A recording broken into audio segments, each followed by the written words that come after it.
Hello, welcome back to a Horrific Horror Review. I'm Jim King. This is Eric B. Yes, I'm Eric B. Eric Monfield. Yeah. We are going to talk Natural Born Killers today. Mm-hmm. Natural Born Killers. Natural Born Killers. It's Juliette Lewis. That's a big one. Woody Harrelson. It's a big one to tackle. It is. That's like it's one of those movies. It's like probably end up in the Smithsonian. I think so. I think it will. I think it'll be like, it's too important to not save forever in some vault to make sure in a million years someone sees this. So here's my first point on what you just said. Yeah. Where do you categorize this? Because to me, it's drama, it's horror, it's action, it's a love story. There are some films that are uncategorized. Yeah, you just can't. You can't fuck with it, right? Like Jaws. Like a lot of people refer to this still as a horror movie. Refuse to talk about Jaws like it's a horror movie. Like that makes it cheap or something, right? I call it a horror movie. I do too. But I understand when people say, "Well, it's much more than that." I get that too, and that's Natural Born Killers. This movie has it's a horror movie. I would call it many layers. I don't know. It's a lot like a 1970s B movie shoot 'em up grindhouse feel. Has that feel all over the place. Tarantino wrote it originally. Mm-hmm. It's got True Romance vibes all over it. Exactly. Same kind of love story. It's the same. You could tell he was writing like both these scripts at the same time. Like around the same time period. Fuck. It's the movie that made Woody Harrelson. Before this, he was Woody from Cheers. Exactly. And then all of a sudden... I didn't actually do the research of what that gap entailed, but that for me personally, that's what the gap was. When I was sent to this movie, I was watching my son, and my ex-wife went out and saw it, and she came back, and she picked up my son, and she's like, I didn't think it was that great, but this movie is all you. You need to go see it right now. Like, it's all you. Yeah. And I was like, well, who's in it again? And she said the little girl that was in Cape Fear. Right, Julia Lewis. And she's like the dumb bartender from Cheers. So weird. And I was like, Woody? And she's like, yeah. And she's like, he was badass. Like, she was talking about how masculine and in love with him she was and how badass. And I couldn't picture overnight. Yeah, like I had to go see it to actually see, and I fell in love with it too. Like she was right, but he was an amazing actor. Amazing, and it is an amazing actor. Yeah, even though he hasn't done anything as significant, like as it just, I don't know. I'm gonna go ahead and put it out there. Then he was fucking awesome in Solo. Yeah, was he? Yep. I would hope so because he's always good. I hear he was really good in the Planet of the Apes movie. But he's always good. Like he's always really good. I've liked him, but he hasn't done anything like as important as this. Like I think he's kind of wasted a lot of times on comic books. He smokes a lot of weed. Yes, he does. Yes, he does. I know he's a big advocate. I know he does a lot of those normal. Oh, he always had. He was that. He was that guy before it was cool to be that guy. Before it was. As normal and accepted as it is now, he was a hardcore proponent and pusher of legalization for forever. His dad's crazy. His dad, actually, I just yesterday was the anniversary of his father being sent to prison. He committed a murder. Yeah, he killed a guy. He killed a guy on the side of the road in Texas. And I read later that he did try to put some funds into getting his dad out or whatever. Really? His dad did actually die in prison in Colorado. Yeah, man. It's an interesting, sketchy, weird past that he comes from. He comes from, and you can see it in this movie. You can really see it in this movie. He's digging deep. Could never fucking spot it from Cheers. Like, he never pegged him as, like, dysfunctional. But that era of actors was kind of weird. Digging deep. He was digging deep, bro. Like, I'm sure everyone went deep on this movie. Because, obviously, Oliver Stone, he likes to take everything deep. There's the mushroom scenes where their faces actually distort and stuff. Yeah. There's some crazy acting in this movie. I'm going to start out with my second favorite part of the whole movie. Okay. Which it blankets the entire movie, but it's the soundtrack that accompanies this movie. It was, Trent Reznor. Amazingly spot on. Every single song together. hit right where it should have. It was audio perfection to me. It starts out with Leonard Cohen. I was just getting into Leonard Cohen at the time. Really? Yeah, I was in high school. I was I think a junior in high school when this came out. I was 21, I think. I think, you know what? I think it came out this summer between my sophomore and junior year in high school, I think is when it came out. Grabbed a lot of great bands for that. Yeah, it was a good soundtrack. It was. I love how it starts out. They get pretty much right to it, out there at that diner. Oh, it kicks off the opening scene is fucking rad. It's right? It's my name is Mabel. It's already, it was shot real fun. Black and white to color to green. It was it was a fun opening. I got to admit, it was. It was like it immediately gets you going. Right off the get, runs over. You're like, woohoo! It's great, and they're wild. And they establish how strong and over the top these characters are. Real strong, real fast. It was. And then it's a roller coaster. I mean, even the slow parts, you just see it building. Dude, it is cut so weird.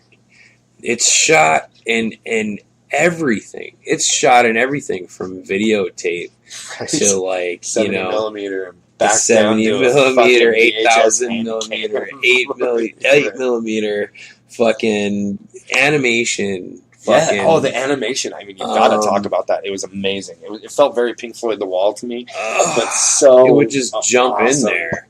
There were such weird cuts and shit to kind of, this is how these people think. Right. It's just this constant juxtaposition of images and emotions, and they just go with each one. Boom, boom, boom, boom, boom, boom, boom. Like the last one didn't even happen. It's just crazy. It's a bucket of nitro. Yeah, right. And So who's your favorite character? Not Mickey and Mallory. Besides that, I really like the Warden. Okay. I love Tommy Lee Jones. He is fucking amazing as that character. This insanely tense guy. Because he's barely keeping this fucking powder keg from exploding. And he knows it. He mentioned so many times the silence being the worst thing ever. A man holding lit matches sitting on a fucking keg of gunpowder. Just praying it doesn't drenched blow. In gasoline already. Oh my god. And he's just tense. He's just so stressed out. You can almost feel you'd say tension, but it almost feels like static electricity. He would pop if you touched him. Explode in guts and shit. Jeez. The close-ups of his face, how gross they make him out to be. Oh yeah. The greasy mustache. Foul, his hair. Yeah, greasy. Suit.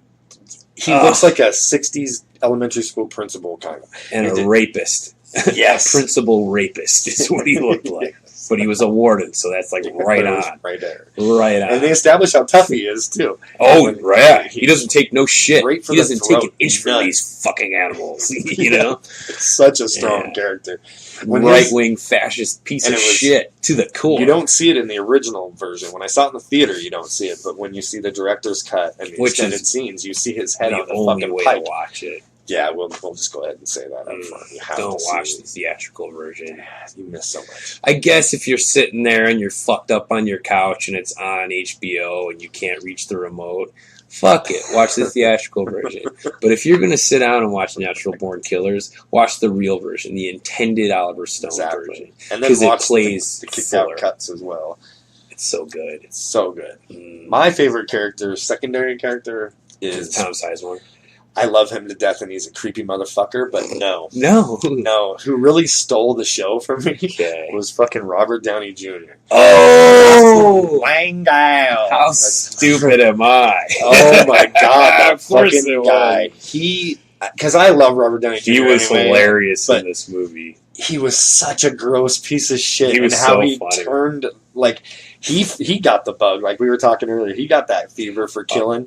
He was on top of it. All of a sudden, he's shooting guards, running around, claiming to be a fucking... Feeling it. I love it! I don't love you anymore. I love Ming. I get it. I'm running off with Mickey and Mallory. Yep. And he got the fever. He did. He got Mickey and Mallory fever in the end. I loved watching him put together those shows, talking about how stupid America is in general. Just feed him fodder. Who gives a fuck? Repetition, which Dad. Is that guy. Exactly. He played that gross TV guy perfect. Gross. And I love how they shot him. Geraldo. He was that Robin character. Leach guy. Robin Leach. Lifestyles that rich and famous. Hello! Yeah. Yeah. That was him. Yes. That was your favorite side character. I loved him. And my runner-up, super gross, but Rodney Dangerfield. Oh, the rape gross dad. He repulsed me. Child molesting, daughter molesting father. Which he did his job, Blech. I guess. He was gross. He repulsed me. Like, he was gross. He made me want to throw up. I remember when they physically did the wanting to vomit watching his character. It was like, wow. They did the close-up and he said, this is scary. I'm going to show her something. He says some nasty shit. She won't see my face for an hour. Yeah, it was, he says a few nasty things, too, and about his daughter. Yes. And he says there's one shot, actually. The only reason we have him is because you were drunk and thought you were in Mallory's room. Yes. Yeah, that's the one. It was like, and then, with the laugh track. Yeah. Which is another favorite part of the sitcom shot. They made it so... The sitcom shot was so good. Ugh. It was like very Brady Bunch. It's so dysfunctional though. And it was, I love how they told the story. And it plays like a comic book reads, in a lot of ways. Frame by frame. And it felt that way. And it jumps from style to style to style to style, which is really, it made it interesting. Right. It kept me interested all the time because it was always changing. And, I don't know, I guess, I don't know. Maybe it's my generation, but again, the soundtrack was really good. Really good. Really good. It just, everything hit right spot on. Right when it should have. It got action, it got loud, it got quiet, it got romancy. It was really good. I didn't, this movie turned a lot of my friends into Juliette Lewis guys. Really? Like Juliette Lewis, I want to fuck her guys. She scared the fuck out of me, and I don't want to be with a girl that scares me, man. Not like scares me like that. You know what I mean? Like I was attracted to she'll situation. Cut your dick off when you fall asleep. That's Mallory. She is just don't wrong her though. Fucking nuts. She was nuts. Very There's no wronging a crazy. There's no not wronging a crazy person. This is true. Ever. Right. They're fucking crazy. Little Balthasar Getty found out the hard way. Didn't he though? Was that him? Yeah. That was him, wasn't it? That was him. He finds his way Lord into of the those Flies movies a lot. Yes. Lord of the Flies. I really like him Judge from Lost Dredd. Highway. Oh, I love Lost Highway. I do too. I can't watch it anymore. Why? God, because I have flashbacks. Got you. All right. And I won't be able to go to work you don't the go next there day. Anymore? Yeah, got you. I'm calling from inside your house. Weird. It's fucking scary. Yeah, that was a crazy scene Juliette too. Lewis, she was so fucking nuts in this movie. Because you can't talk about how awesome Woody Harrelson was without talking about how awesome Juliette Lewis was. She was. And she was insanely good in this movie. And this movie, again, showed the world how amazing Juliette Lewis was. Prior to that, she'd done a couple cool things. And, she was in California, I think, before this. For sure. Right? Which is Dusk Till Dawn, too. California's a fucking awesome movie. It's a good movie. I can do a whole episode about that one, too. It's kind of like the Vogue magazine version of Natural Born Killers. Do you know what I mean? Like, everyone's real pretty. It's kind of like a Calvin Klein underwear shoot. Even Brad Pitt killers. Being the hillbilly, a little too pretty, a little too chiseled, a little too pretty. That character though, early. Oh my god, Juliette Lewis with a fucking cactus in her purse. California was a really good movie. It was it. And I'm a big David Duchovny fan too. Beaches. So. That's a fucking great movie, and these movies came out really close together. Yeah, it was her coming up, and I really liked her in Dusk Till Dawn too. But it was a different character. Yeah, she was like that sweet little preacher daughter that was getting exposed to two of the sickest fucks in the world. Completely different character. I love From Dusk Till Dawn as well. I had the the VHS as soon as it came out, and it had like extra footage on it. Like you'd have to like either watch the whole movie or fast forward it for fucking 30 minutes to get there. And one of the special little extras was of George Clooney and the rest of them going out at night because they shot out in the middle of some hick town somewhere. And they go out to the local bar and get fucking drunk and kind of like dress up like hillbillies and shit. Not in character, not from the movie character. Kind of. George Clooney, at least the part I was watching, Clooney still had the tattoo on his neck. That's what I was going to say, the big fake tattoo. But yeah, he did, and he was wearing like a hillbilly like long underwear, like with the fucking button crotch, right? And the then butt flap. Yeah, and then Juliette Lewis is like dressed like a total like slut, like city slut, you know, freaking out the locals. She is really weird now. Oh, like, she was always really weird. Her music and stuff, she was weird. Always weird, man. Do you remember Strange Days? Yes. Okay. That's pretty much her. Like she plays herself a lot in movies. She's just this volatile little firecracker, you know. She seems really sexually charged, you know, like she'd fuck the shit out of you.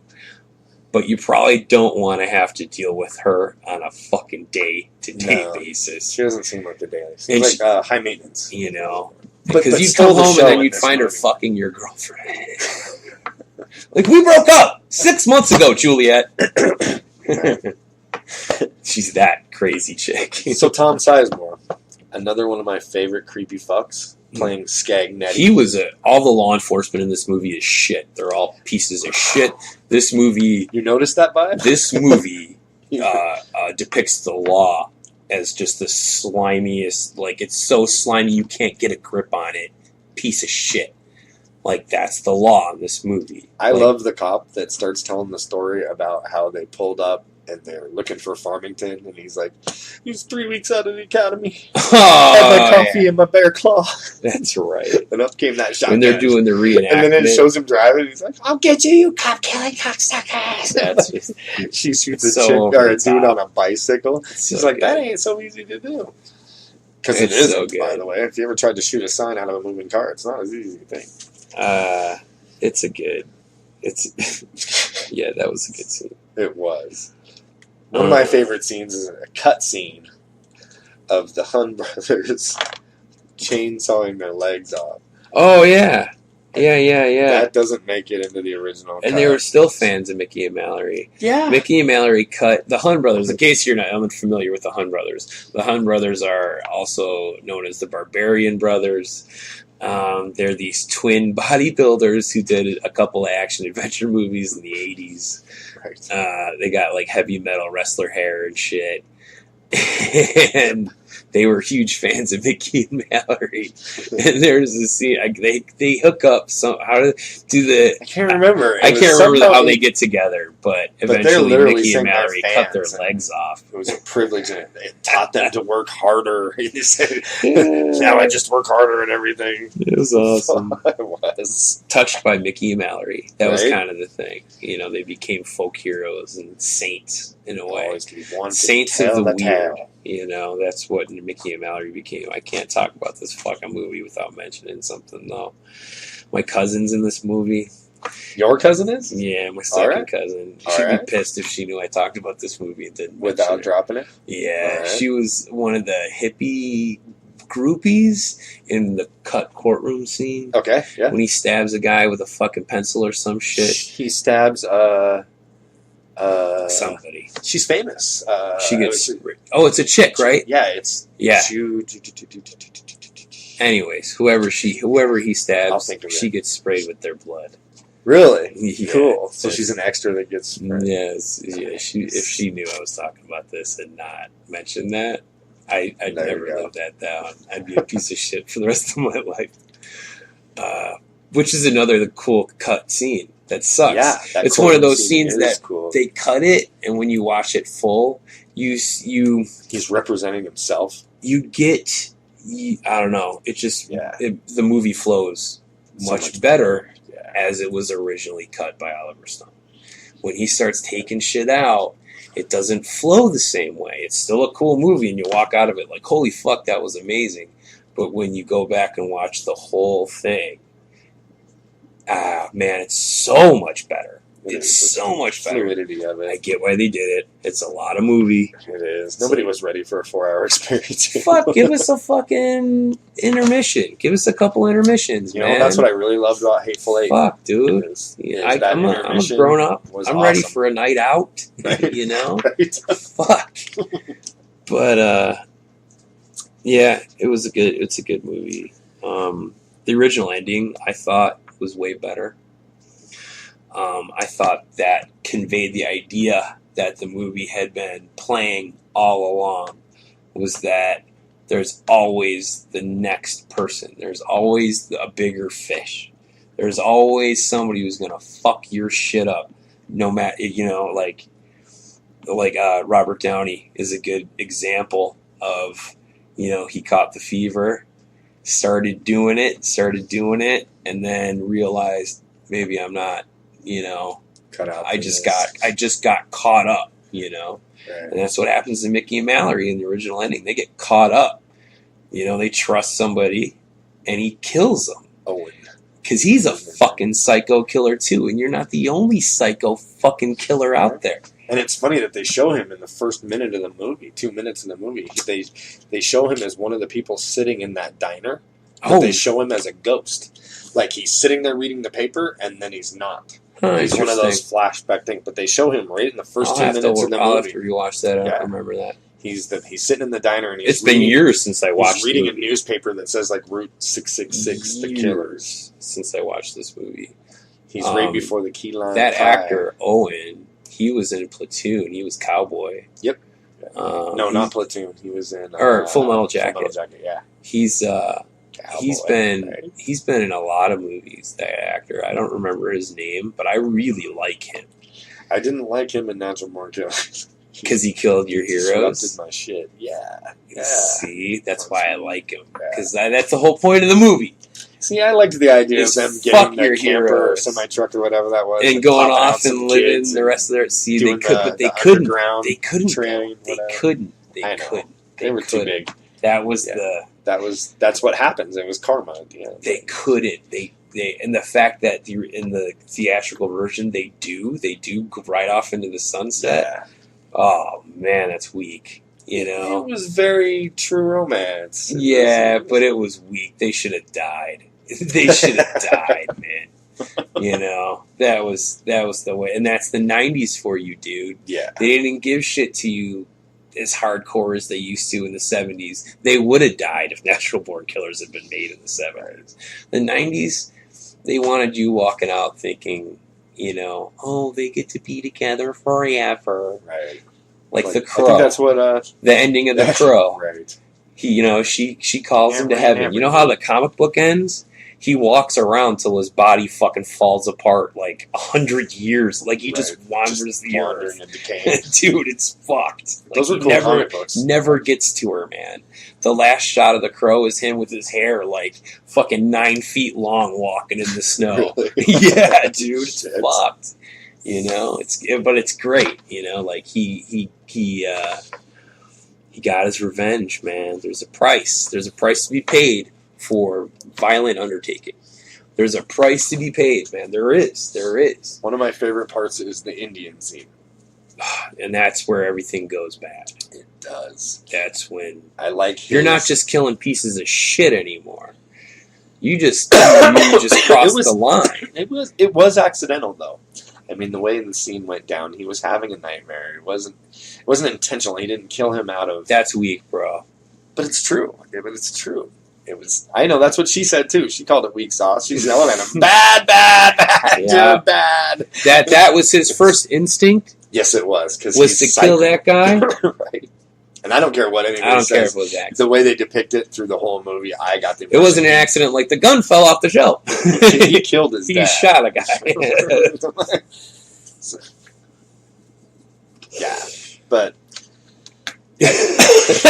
he was hallucinating. Yeah, kind of. But he did shoot him. I loved how that guy, he had seen that he had a premonition that was coming anyway. He knew it was his end. He was sending his grandson off. I love how he told the story about this is my death. Like, it even said death when he walked in. And a demon. Like, this is my death. I love how, like, at one point, Mickey says to Mallory, he's like, you feel demons in here? And she's like, I think we're the demons, fool. He is. He was. One of my favorite parts is when he tells that story about the snake, when like the woman brings in the frozen snake and nurses it back to health and takes care of it, and then it bites her, and she's like, "What the fuck? I'm a fucking snake. I'm a fucking snake." It's like the scorpion and the frog, or the scorpion and the turtle. That story, No. You don't know that story? It's just old. I don't know if it's like an old Indian adage or China or something, but it's the scorpion's like, "Hey, swim me across the fucking river, frog." The frog's like, "You're a scorpion, man. I'm not letting you on my back." He's like, "I promise I won't sting you." Swims him across the river. As soon as they get on land, the scorpion fucking stings him. The frog's like, "Why?" He's like, "I'm a scorpion, motherfucker." Right. Exactly. That's the same story. Yeah. And it's true. Never trust a fucking snake, dude. Right. Can't trust a fucking fink, ever. Or don't be surprised, Yeah, don't be shocked when you do, when they fuck you over. Right.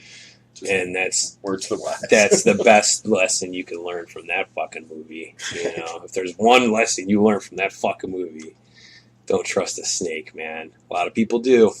I'm going to go back to Tom Sizemore because his character was one of the ones that they actually built. Like, you got to see where you saw a lot of him. You got they gave you a really good insight. He kills a prostitute, doesn't he? He does. Poor little Pinky. Yeah. It's so funny because you ever been choked before? And they're like, "Oh, I'm just kidding." And they fucking chokes her. He's real abusive. He's a psycho. Nuts. Yeah, like right after he kills that girl, he hops up and he's like, "Mickey, I'm coming for you." Yeah. He's like, I'm like, where the fuck is this guy? Mine's in a fucking G-string, which is very Tom Sizemore. Very Tom Sizemore. This dude is so fucking nuts. So weird. He's so nuts. Holy shit. Him and Michael Madsen, they're almost the same dude, but he's the creepy version. To me, anyway. Right. So, like when Tommy Lee Jones asked him, how he got so wrapped up in serial killers and shit. He's like, "I recommend having your mother killed by one." So he's part of that tower thing, and he's describing how his mother's chest fucking exploded right in front of him and shit.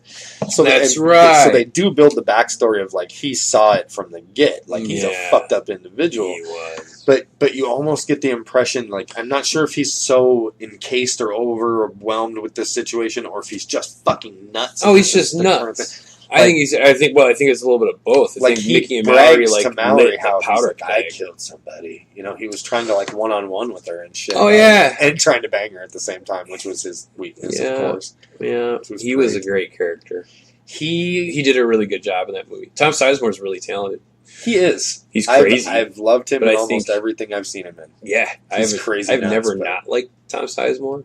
There's a lot of World War II movies. I just watched him on Monday in Saving Private Ryan because I watch it every fucking Memorial Day. And he was great in that. He was the Tom Hanks buddy. I kind of always felt like him in Pearl Harbor was like they were throwing him a bone. Like, dude, you're making porno. You're covered in coke when you walk into radio interviews and shit. Like, get it together. We're making this movie. You only got to show up 14 days. It's a small thing, but we'll give you a nice piece of money. But you got to promise you're going to get help. That's what I got the impression watching Pearl Harbor. I hate that fucking movie. It hurts me on lots of different levels. It hurts me a lot. I'm not a big Affleck fan, but my grandfather was in the Navy in World War II, and I really wanted that's America's greatest generation. World War II. Like, those kids kicked ass. I'm going to say last great generation. I don't know about the greatest. Who do you think's the greatest American generation, if not the World War II kids? Forgetting World War I was devastating. World War I was Civil also War devastating. Was fucking over the top. The Civil War was rad too. Brother, and we lost so many people. Like, and it was so in a gnarly way. Yeah, I mean the gangrene, the stink, the smell. Like when you really get into Civil War history, it was. Can you imagine if the Civil War had never happened? Can you imagine what the population of America would be now? Right. Can you imagine how drastically different things would be if that war never happened? What this country would look like? We'd probably be in a lot better shape, to be honest with you, if that war never happened. If we needed that war to happen to stop slavery, though, you're forgetting. If we would have, if we could have solved that diplomatically, exactly. Do you know what I mean? Right. That war, this country would be in a lot better shape. I think personally, I don't know why I feel that. Okay. Maybe it's just I don't know. I think that war devastated this country, and we're still like stumbling from that war. Well, now we're tearing down the monuments from. Yeah, it's still huge. It's still current event, kind of, dude. So natural born killers. I was living in Tennessee at the time this movie came out, by the way. So maybe that's why I associate the two. Why? Maybe. Well, have you ever lived in the South? Kind of. The Civil War is still going on. Okay. Oh yeah, for sure. I thought you meant this movie. Oh no, it does. It does because this came out at the time. This does. I think of a lot of my time in Tennessee when I think about natural born killers. Right. It's funny we came full circle like that because man, they are still Confederates. Like there are still Confederates. I know. Dude. Like it's crazy. It's still current. It's crazy. Holy shit, is it fucking nuts. You don't know nuts until you've met a grown man, who dresses up like a Confederate soldier and talks about the North like it's a thing still. Like, holy shit. Like, you're my teacher. Right. Fuck. And you're from Chicago, and they're all kind of, look at this motherfucking yank. Right, it's like, oh, this is scary as fuck. That's when this movie came out, was when I was down there. And I remember I have a lot of negative feelings that go with this movie because of that. Because of the fucking hicks that loved this movie. I gotta talk about the fans of this fucking movie. Why are you associating it with hicks, though? It was all like New Mexico and Arizona. Why do I associate it with hicks? I'm telling you. Okay. Because I saw this movie when I was living with a bunch of fucking hicks. And the people really... Nashville, Tennessee, bro. Okay. The people who loved this movie were like the worst pieces of shit I knew. Like the same people that didn't get the message from American History X? I was about to say, they're the same guys who watched American History X and were like, I'm shaving my head and I'm fucking tattooing his fucking swastika. They're the same people. I know those guys. You know them? I know those guys. They're dead. They like Deadpool a lot, and they're fucking. Everybody likes Deadpool now because Ryan Reynolds made a great movie. Right. But they're juggalos. Yeah. You know who I'm talking about. I do. That's the fans that I associate with that shit. I also associate with natural born killers. Because I knew a lot of hardcore, natural born fucking killers fans who were just the worst, fucking stupidest assholes you knew. That just wanted to go on a murder spree. That just wanted to go fuck, yeah. They wanted to be Mickey and Mallory. That didn't get the fucking movie. And so I have there's a lot of negative that goes with this movie. But when you watch it, it goes away.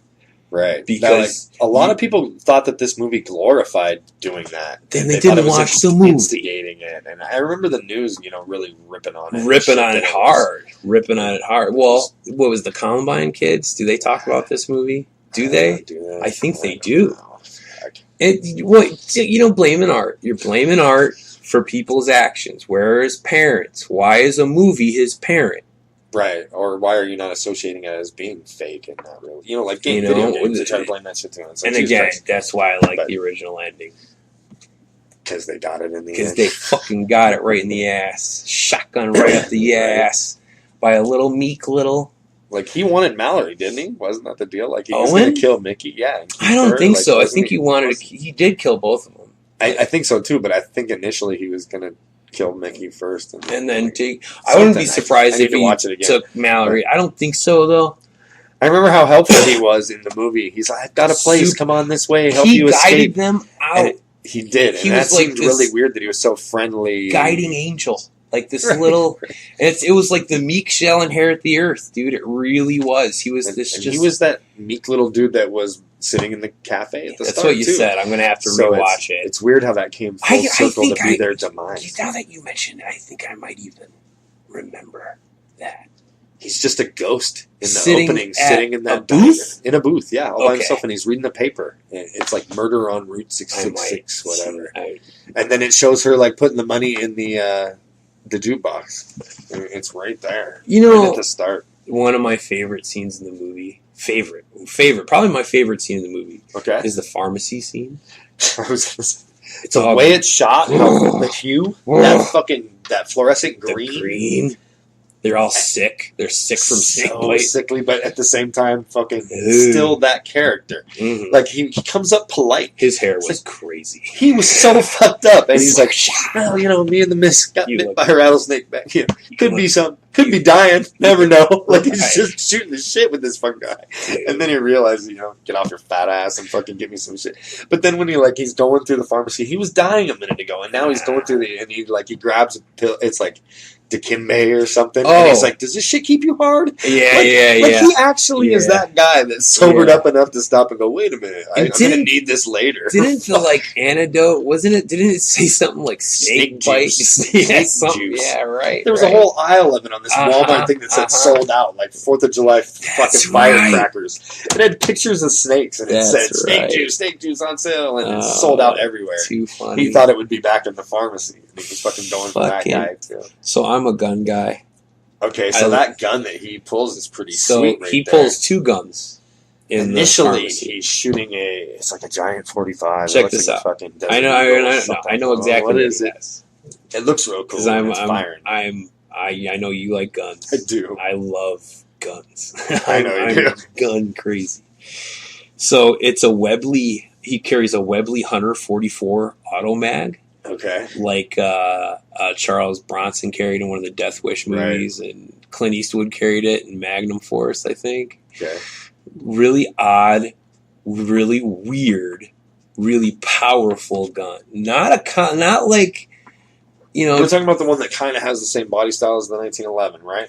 No. But it's big? No, there's a big... It has like weird venting? Yes, it's got weird venting. Right, doesn't it? Yeah, and it's got a really long... It's chrome. He shoots that pharmacy thing like 3 fucking times, and then the glass fucking caves in. And then he's also carrying a Beretta 93R, which is categorized as a machine pistol, because technically it's automatic. It's the same gun that they put a bunch of shit on, like a shell on, to make RoboCop's gun. Okay.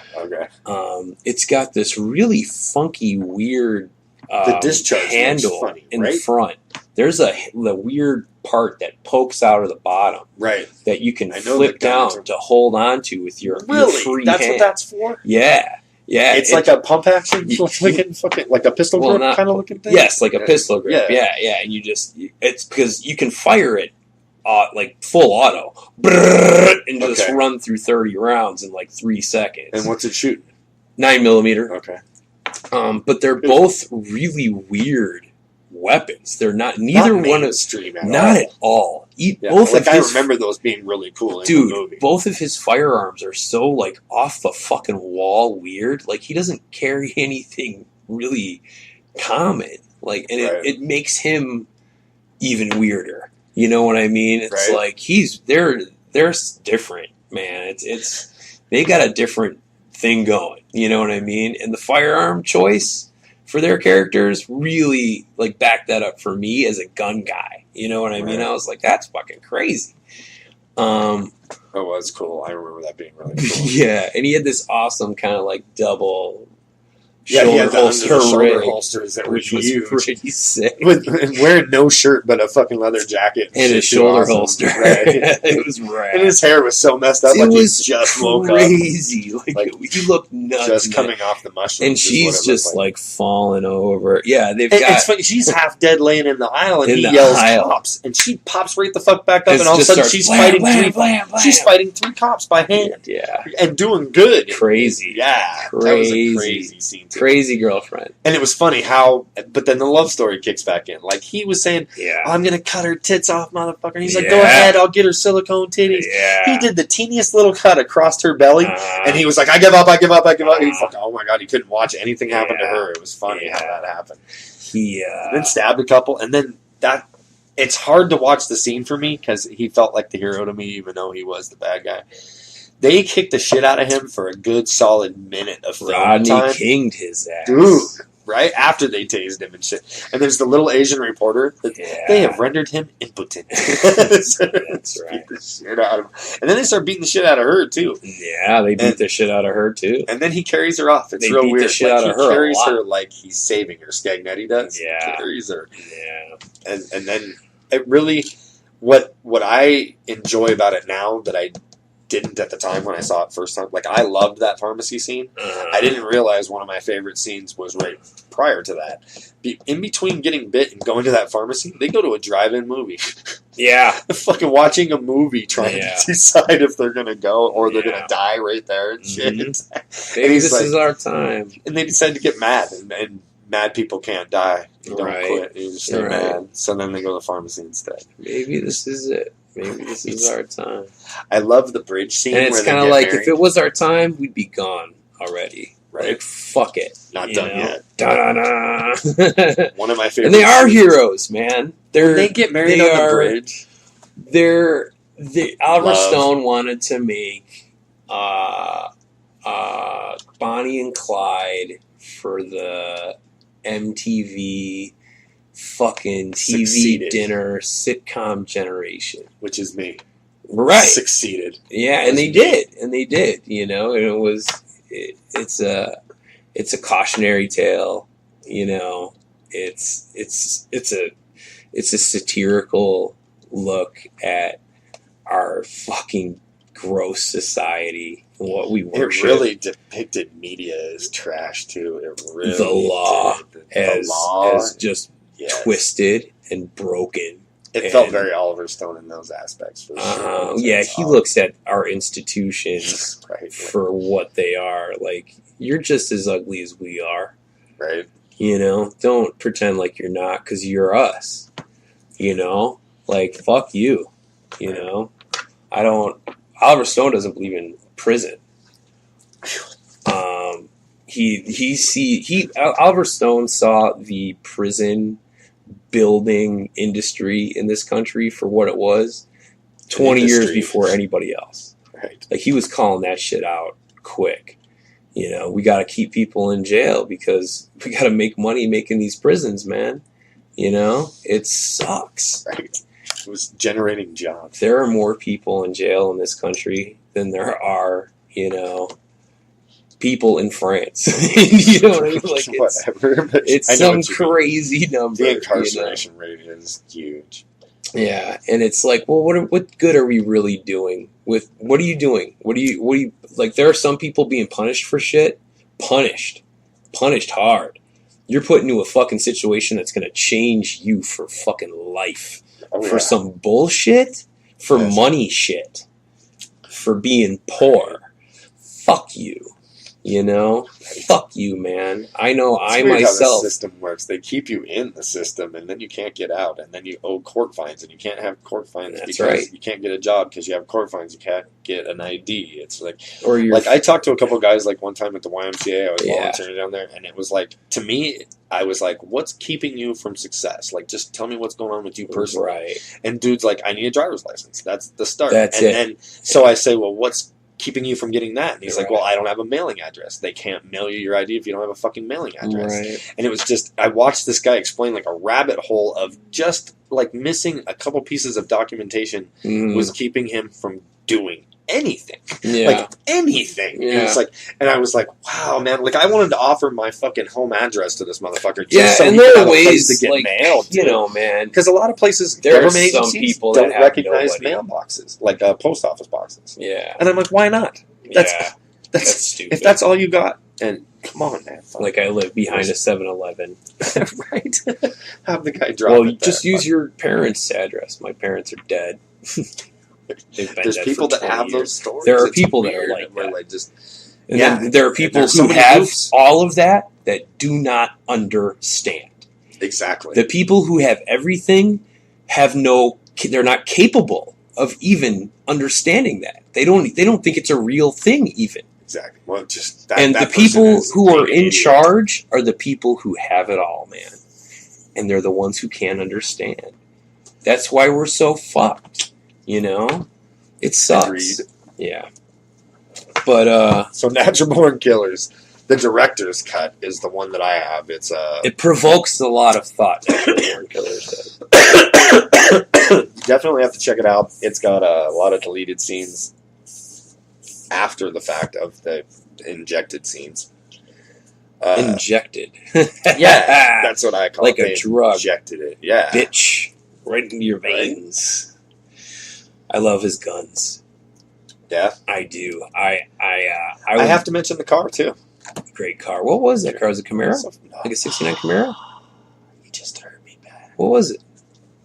It was a convertible Challenger. Was it? It was a Challenger? Yeah. Really? Yeah. What year? Maybe Charger. It was a Challenger. It was a Challenger. You ever see a 69 Camaro? Yeah, piece of shit. A piece of shit? Fuck, I hate oh Camaros my god. so much. I don't like Camaros either. But a 69 Camaro is a whole different animal. But see, for me, it's always, I have an easy answer to this, and it's always been, there's always Ford Chevy, always. I'm Firebird. Camaro always was the pussy knockoff of the Firebird to me. The Firebird looks 10 times tougher every year, dude. You look at a fucking Camaro sitting next to a fucking Trans Am. See, I don't like either of those bodies. See that? I don't like either of those bodies. You heard me again. Like the Bandit, like all the guys who shut the front door, dude. I've never ever met a cool guy driving a Trans Am. Never. The cool guys don't get them. He's the douchebag dude a dick with the third button down and the fucking gold eagle. I know he's always got the T-tops down because you have to. Always. I had T-tops and they were always off. I didn't have them on Trans Am. I had it on 78 Camaro. It was fucking slick. But anywho, I had my T-tops off too all the time. But I know what you're talking about. It was always a douchebag. It's the same guy that drives a Corvette. This fucking guy's an asshole. It's like you literally have to show your fucking cocksmoker card to get that car. The Corvette guy. Have you ever met a nice guy in a Corvette ever? Never. They're always a douchebag. It's the same. Time. It's the Firebird guy. It's the Trans Am guy. It is. It's the Corvette guy has got more money. He's a little more polo. A little more preppy. Yeah. I got you. Whereas like the Trans Am guy is like from the neighborhood. Do you know who I really hate if we're just gonna bash car Rocco. people? I hate the Mustang girl. And I don't mean girl, I mean the guy that drives that little I never I like that Eleanor one, the old GT 350, whatever it is. It's a nice looking fucking car. Other than that, Mustangs the Shelby. Yeah, sweet. Mustang. The plastic pieces of shit from 1975 on. I like, what I like? The Mustang 2. I like there's you like the Mach 1s? That's the one. Yeah. I like the Mach 1s. Completely different body style. It doesn't even look like a Mustang. Take that Mustang logo off the front. It's a pretty cool car. It's a great car. It was a Bond car. I like the Mach. It was a fucking great car. But I like the Mach 1s. The newer ones, that plastic piece of shit. That's a joke, man. You know what? I hate that guy. You want a fucking real kick in the balls? That fucking piece of shit Death Race 2000 remake? 2050, whatever it is? No. The one it was just Death Race. I think just Death Race. It was the first remake with it has Statham. that transporter in it, yeah. It used the new Mustang as his car. Really? And it was like, it's made out of fucking plastic. So was the first one, though. Like, those what? fucking kit cars were so big pieces of shit. Whoa, Volkswagens, what they were doing in that movie, you know, this everything was like super armored with like lots of plate. It was like, then there's this plastic Mustang. It's like, okay. Yeah. Yeah. But, yeah, there are a lot of car douches out there. There are. There's a certain kind of car and a certain kind of douche that attract each other like fucking magnets, man. But yeah, we used to call them Roccos. Or, we used to call them tampons. What's tampons? Yeah, I can't remember how it was. I said it when I was younger. It was like, because every pussy's got one. It's a Mustang's tampon. Yeah. That's funny. Sorry to offend any of you Mustang drivers, by the way. I'm sure it's a sweet car and you love it. No, I don't like Mustangs. But I don't. I like Mach 1s, though. If you got a Mach 1, you're the fucking bomb. For sure. Otherwise, I don't know. Especially if you have the fin on the back. And I probably shouldn't talk too much shit because, you know, okay. I went to Comic-Con, right? You did? I went to Comic-Con on Friday. And I love Kolchak the Night Stalker. One day we'll have to cover this show, but it was a show. It was pre-X-Files. Wouldn't be an X-Files without Kolchak. A lot of people don't know this. Right. It really inspired Chris Carter. It was a Monster of the Week. To me, it felt like Rockford Files meets X-Files. Boom! That was the best fucking explanation. That's what it felt like to me. Darren McGavin, the dad from A Christmas Story. Yes. He plays Carl Kolchak. Badass motherfucker, by the way. Paranormal Google reporter. This. Coolest picture you'll ever see is him holding a fucking big-ass cross. Fucking crazy, yeah. Fucking so cool, man. You're the one who told me about this. I checked it out immediately, too, and loved it. I ended up picking up the whole series at Comic-Con for $30. And I realized I'm going as Kolchak next year to fucking Comic-Con. That's what I'm going. That's what I'm doing. I'm doing Kolchak. You're going obscure? Yeah, I'm going Kolchak for sure. Because you know what? The only people who are going to know me are going to be the people I really want to talk to. That's a plus side, right? You know Kolchak? Yeah, right. But he drives a yellow Mustang. Like a 69 convertible beat-up Mustang, you know. So I probably shouldn't talk too much shit about Mustangs because he's one of my heroes. There you go. Fucking Darren McGavin. So there's the Natural Born Killers. Check it out. Provokes a lot of conversation. Yes. Natural Born Killers will. It will. A lot of good, important conversation, I think. And independently awesome soundtrack as well. Yeah. Wrap it up with that. All right. Sir. Thanks for checking us out. Very good. Talk to you next week. Righto. This is one gal.